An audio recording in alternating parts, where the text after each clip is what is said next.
Okay, so this is Johnny Cash's Hurt. Widely recognized as one of his greatest recordings, and yet many seem to miss that there's a bit more to it than these few basic open chords you see over and over on the internet. For example, and I'm quite sure nobody noticed this, but the audio I just played you, there was something missing. An essential element that makes this song sound so good, and without it, it just doesn't have the same magic to it. And the same thing happens in the chorus. Throughout this entire song, there's interesting elements to zoom in on. Not to mention that video clip. It sends shivers down the spine, and accompanied by that raw, broken voice and that minimalistic production makes the last story he told about regret and pain one of the most beautiful goodbyes ever recorded. So the magic starts immediately when you play the first few notes. It's where you play the chords A minor, C, and D. But we play the chords arpeggiated, resulting into this.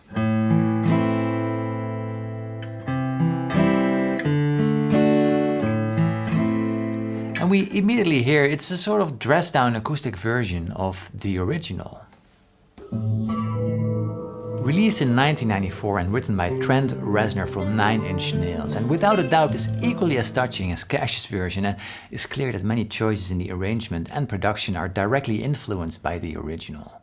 Okay, so before we add that magical ingredient to the mix, let's listen to that first guitar one more time. It has a mellow and warm sound, and every chord is picked exactly 3 times, all with that same rising arpeggio. But at the same time, it's rough. Listen to this. Do you hear that rattling of the strings? We guitarists call that fret buzz, and it happens quite easily on a guitar actually. Do you hear it? And if you listen closely, you hear it happening throughout this entire song over here, at the end of the chord, or the second note of this song actually. Hear it? And somehow, I never heard it before, it doesn't bother me, and I'm sure it never bothered anyone. Like back in the day, it wasn't uncommon to hear these imperfections in recordings, but in modern productions, producers tend to go for the perfect take or just edit mistakes out entirely.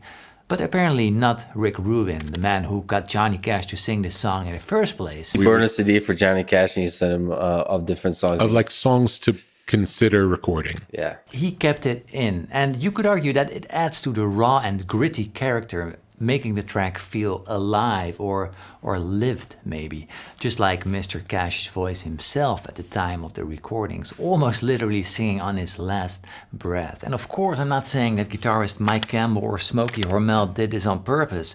They are some of the finest players out there, and no, it's not Johnny Cash himself playing, by the way. But I just think it's funny to notice that something that many guitar teachers would call bad practice is so clearly present on such a popular song. But as I said, this is only half of the story. I just named 2 guitarists because there's actually another guitar playing, and it couldn't sound more different. So where the first one was warm and mellow, this one, well, let's have a listen. It is very bright and almost sharp to the ears, more pronounced high frequencies, more attack. It's clear they used a different guitar and a different microphone. Listen to the differences back to back.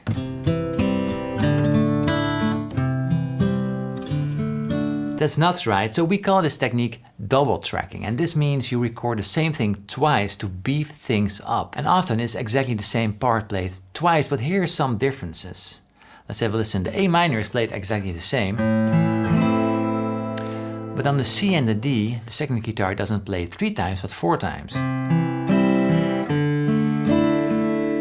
Sometimes he doesn't hammer on to F sharp, by the way, but he keeps that top string open mostly, and that's different as well, creating a D sus2 chord.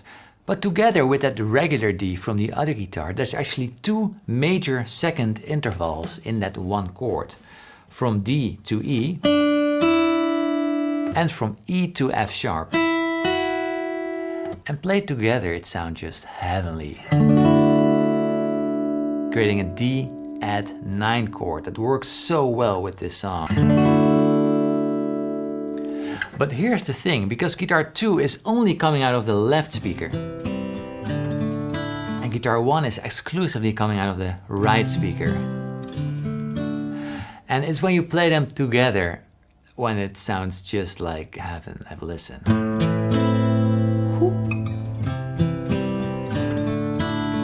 That's super cool, right?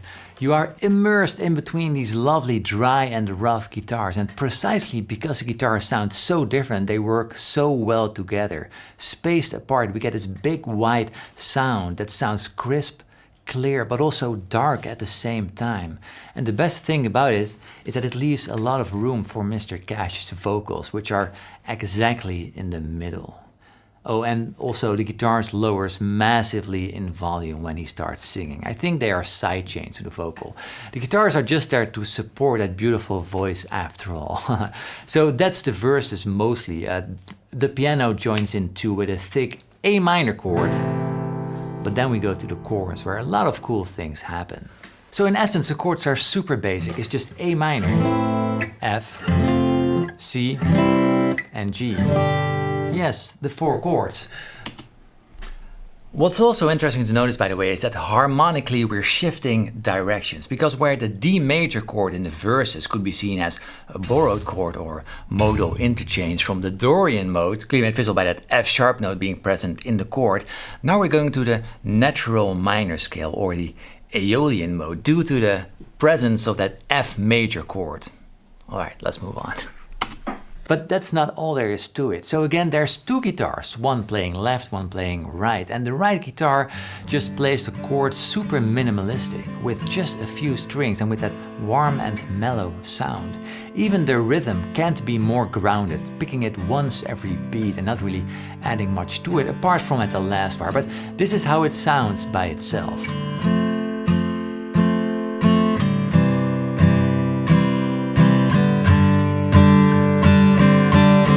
Now these are also the chords you see over and over again on the internet, and together with the verses, these 5 chords are pretty much the first 5 chords every beginning guitarist will learn.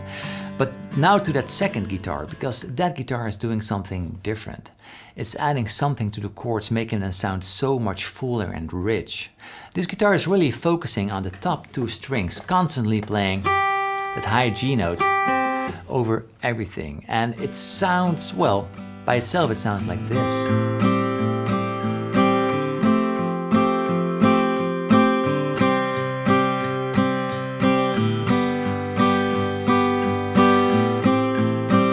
So if we sort of merge the 2 guitars into one, we get the following chords. A minor 7, F at 9, C, G, Sus4.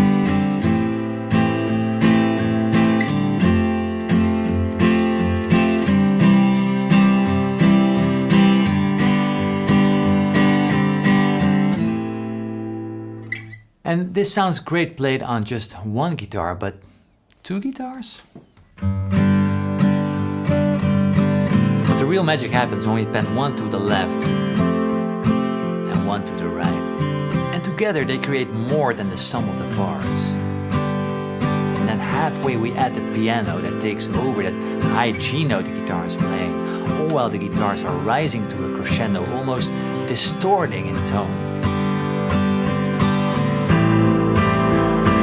Then in the last chorus, the strings join in, making it even more melancholic. Everything is distorted, falling apart. Guitar 2 now rising to a higher register. All while that deep broken voice is singing about regret. Now everyone playing at full volume, everything breaking up and falling apart. If I could start again, a million miles away, I would keep myself. I would find a way.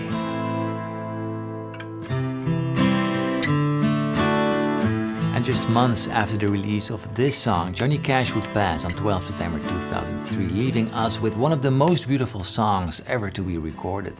And I think it's great to see that sometimes the extraordinary can be found in the ordinary. It isn't perfect and it sounds so simple, but at the same time it's a complex web of sounds and it's so well done. And that's precisely where the beauty lies, because although his voice isn't perfect, there's some roughness to the instruments. Maybe this is actually the perfect way to tell a story about pain and regret. And for this song to be one of the last ones he sang with that broken baritone voice, it's a beautiful way to look back at the life of this great artist and the huge legacy that he left us with. Anyway, so if you love the acoustic guitar just like I do, and want to learn more about playing this awesome instrument, I've made a guitar course called Acoustic Adventure, where you can navigate yourself between your favorite playing styles and choose where you want to go from there. There's fingerstyle, there's blues, there's strumming, there's chords, there's everything you ever wanted to know about the acoustic guitar, all with detailed lessons, videos and tabs, making learning the instrument a lot of fun. Anyway, feel free to check it out at acousticadventure.com. Thank you so much for watching. I love making this video. Please have a listen to it. It's such a wonderful song, and I hope to see you soon again. Thank you so much. Cheers. Bye.